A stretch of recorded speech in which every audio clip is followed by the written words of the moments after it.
أعوذ بالله من الشيطان الرجيم بسم الله الرحمن الرحيم أحمدك ربي وأستعينك وأستهديك وأصلي وأسلم على خير خلقك حبيبك ونبيك المصطفى عليه أفضل الصلاة وأتم التسليم وأشهد أن لا إله إلا الله ولي الصالحين وأشهد أن محمدا عبده ورسوله ربي اشرح لي صدري ويسر لي أمري واحلل عقدة من لساني يفقه قولي اللهم لا علم لنا إلا ما علمتنا إنك أنت العليم الحكيم اللهم علمنا ما ينفعنا وانفعنا بما علمتنا وزدنا علما يا أرحم الراحمين يا رب العالمين.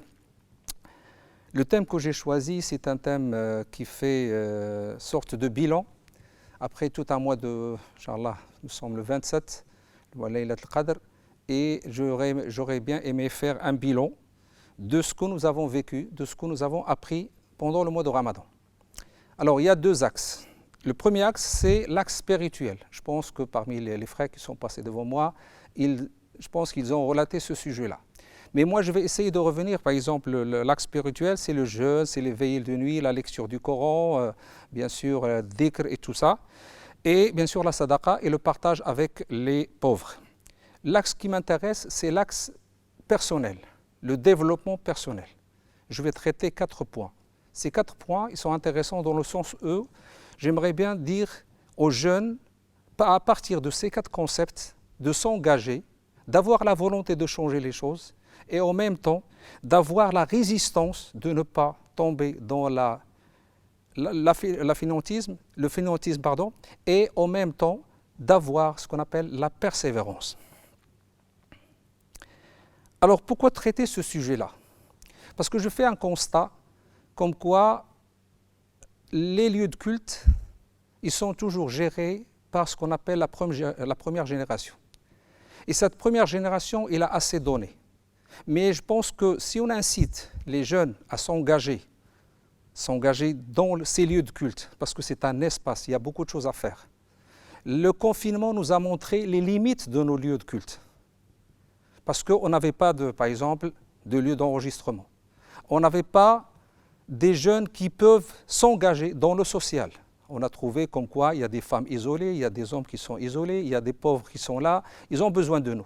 La mosquée doit jouer son espace, jouer son rôle dans cet espace social, culturel, cultuel et en même temps dans ce qu'on appelle en général les objectifs qu'elle doit atteindre comme espace culturel. Voilà, c'est pour cela que j'ai choisi ce thème-là. Maintenant, le mot engagement. Le mot engagement, c'est très important de le définir parce que c'est quand même une relance à une position qu'on avait, disons, habituellement. On n'est pas engagé, on voit, on est spectateur. Mais ce qui m'intéresse maintenant, c'est qu'un jeune, quand il écoute mes paroles, quand il va écouter mes paroles, qu'il s'engage, qu'il se pose des questions après ce confinement, après ces 60 jours quand même de confinement, et après 30 jours du mois de Ramadan, de dire, écoutez, elle est où ma place? Eh bien, de passer au spectateur à un acteur. Autrement dit, d'une attitude spontanée à une attitude réfléchie. Alors, dans le mot engagement, il y a ce qu'on appelle gage. C'est une garantie, c'est une pérennisation, c'est une continuation du travail que les autres ont entamé. Et j'espère, à partir de ces mots-là, donner un sens à sa vie. Donner un sens à sa vie, sous-entendu comme quoi être positif, prise d'initiative, voilà, dans la mosquée, il y a tout espace, il y a le matériel, il y a alhamdoulilah, toutes les bonnes volontés qui sont les bienvenues. Se valoriser soi-même, jumeler ses compétences avec les autres compétences qui sont là. On a besoin des informaticiens, on a besoin que des imams à la mosquée. Non, on a besoin de beaucoup de choses. On a besoin de sportifs. Pourquoi pas, disons, un espace ici dans la mosquée où on peut faire un peu de yoga, on peut faire un peu de sport. Pourquoi pas? Vous voyez, c'est comme on a beaucoup de compétences, mais ces compétences, ils sont, endormies et on ne les valorise pas. Et je pense que si on ne valorise pas nos compétences, nous les jeunes, disons, dans le sens où la mosquée, elle est là, pour nous aider à aller plus loin. Je m'engage avec autrui, parce que la mosquée, elle est là, oui, elle est là, mais il y a d'autres personnes qui sont là, mais qui ont commencé ce travail. Moi, je continue le travail. Et c'est pour cela que engager et s'engager, ça veut dire montrer aussi sa partie, sa plus-value dans ce projet-là. Alors, quels sont les fondements? Je ne parle pas dans l'air, quels sont les fondements en islam de ce mot engagement? Je vais donner quelques exemples parce qu'on trouve l'engagement dans le Coran, on trouve des hommes qui se sont engagés auprès du prophète Mohammed sallallahu alayhi wa sallam. Je vais donner le premier exemple. L'exemple de la famille de Pharaon. Dans la famille de Pharaon, on a trouvé un homme qui est venu de loin et qui est venu pour sauver la vie de Moussa alayhi salam. Il est venu pour aider Moussa. Il était croyant dans la famille de Moussa, mais on ne le connaissait pas.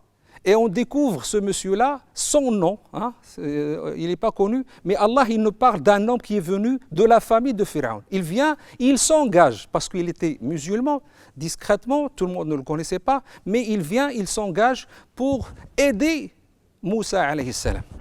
Deuxième exemple, celui de Surat Yasin, un homme que le Coran nous dit, voilà, وَجَاءَ مِنْ أَقْصَى الْمَدِينَةِ رَجُلٌ يَسْعَى. Un homme est venu de loin, à pied, il n'a ni pris le tram, ni le bus, ni l'avion, mais il est venu, et il est venu quoi?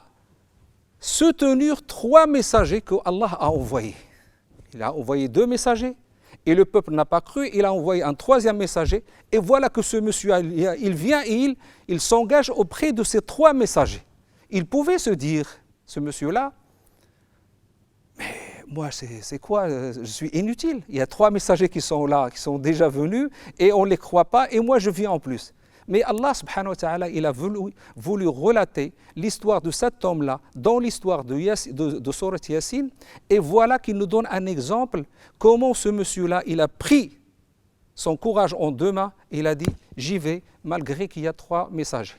Et Allah, subhanahu wa ta'ala, il nous cite son histoire pour dire que ce monsieur-là, il a demandé à Allah subhanahu wa ta'ala d'être ressuscité et qu'il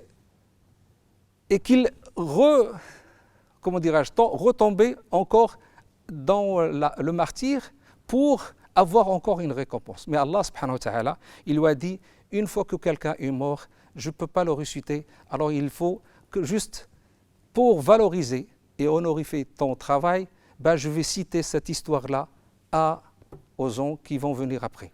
Il nous dit, si mon peuple a su comment Allah il m'a pardonné et il m'a accordé, par mon geste, par mon engagement, il m'a accordé le paradis.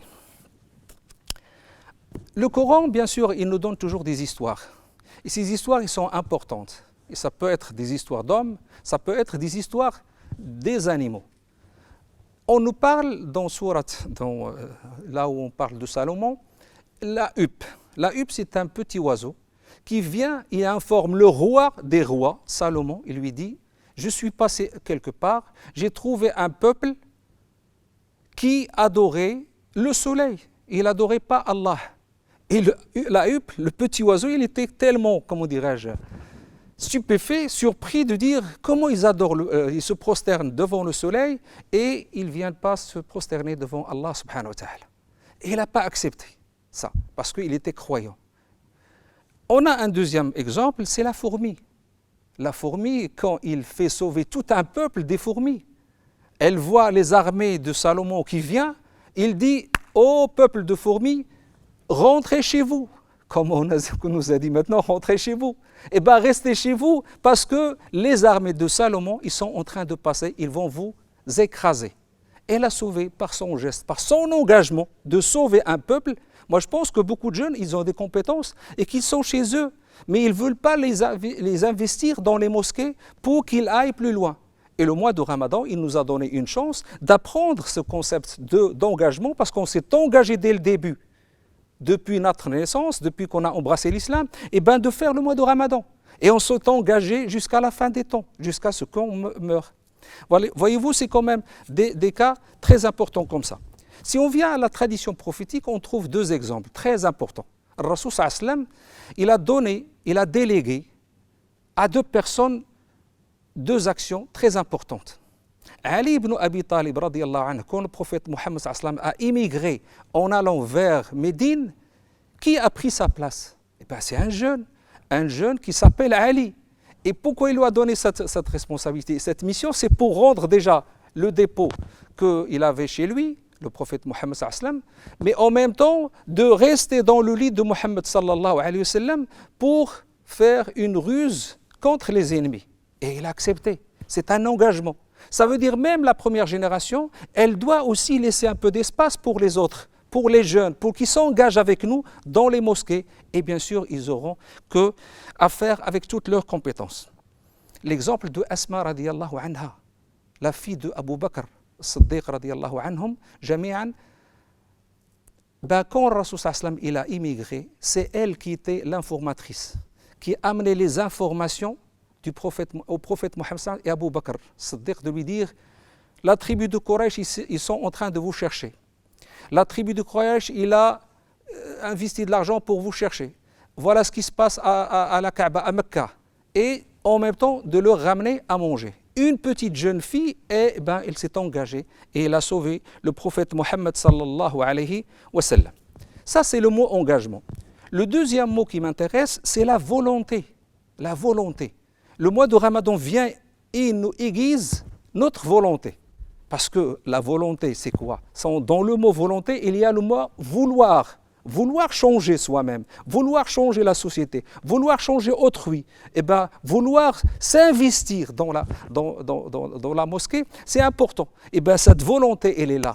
Dès le début, on s'est décidé de faire le mois de Ramadan du 1er au 29 au 30 du mois de Ramadan. On s'est engagé, mais en même temps, on avait la volonté qu'elle soit la journée, longue ou disons pas trop d'heures, mais on s'est engagé parce que c'est al-azm, ce qu'on appelle al-azm.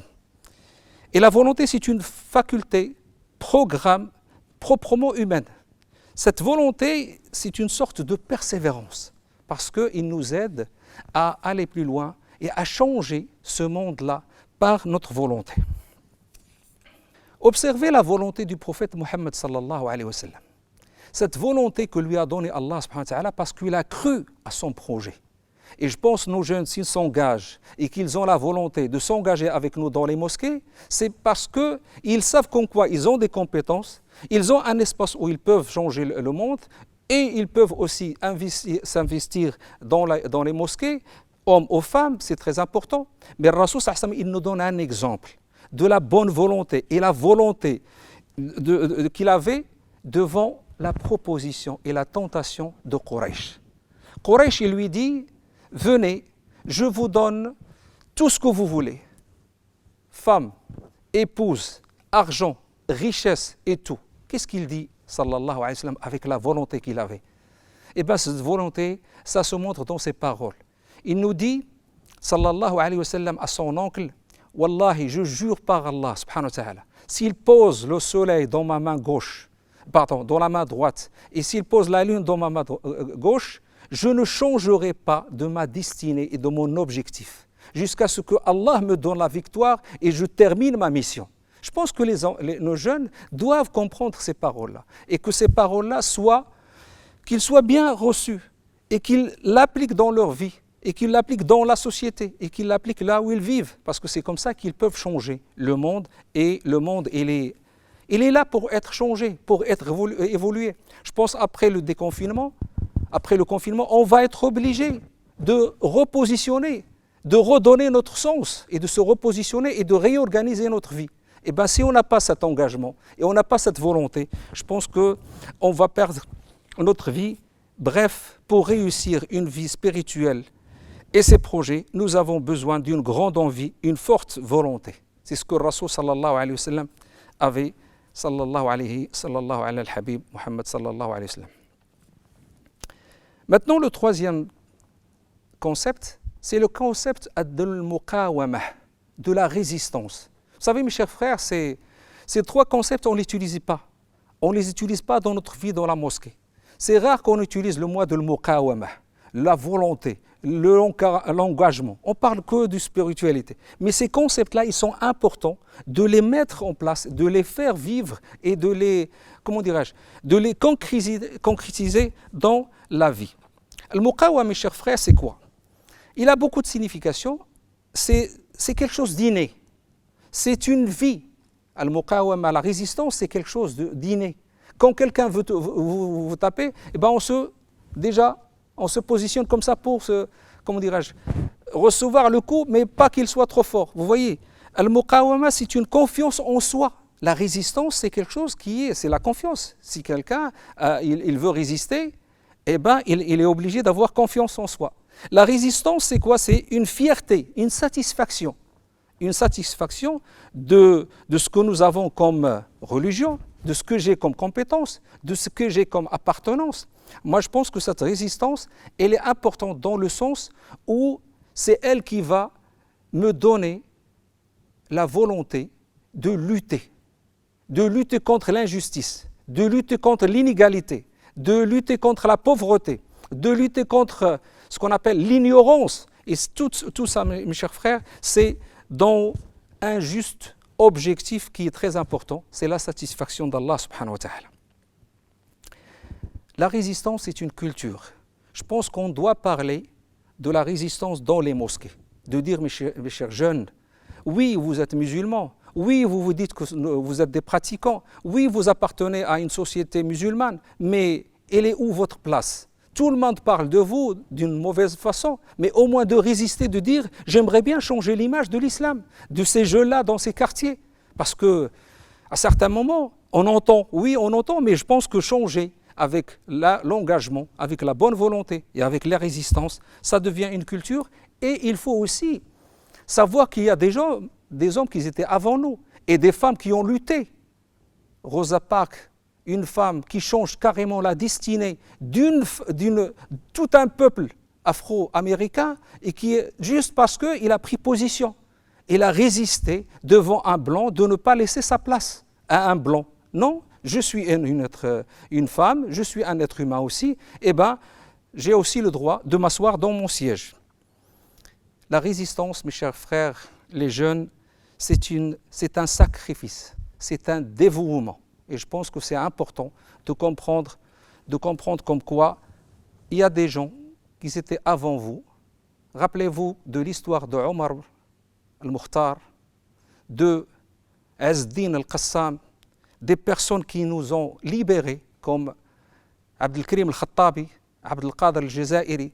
Toutes ces personnes-là, lisez leur histoire et vous aurez la possibilité de poursuivre dans l'engagement, la volonté, bien sûr la résistance, et tout ça pour chapeauter à la fin. Sans persévérance, on ne peut pas être ni engagé, ni avoir la bonne volonté, et ni avoir cette résistance. أقول قولي هذا وأستغفر الله لكم فاستغفروه فيا فوز المستغفرين.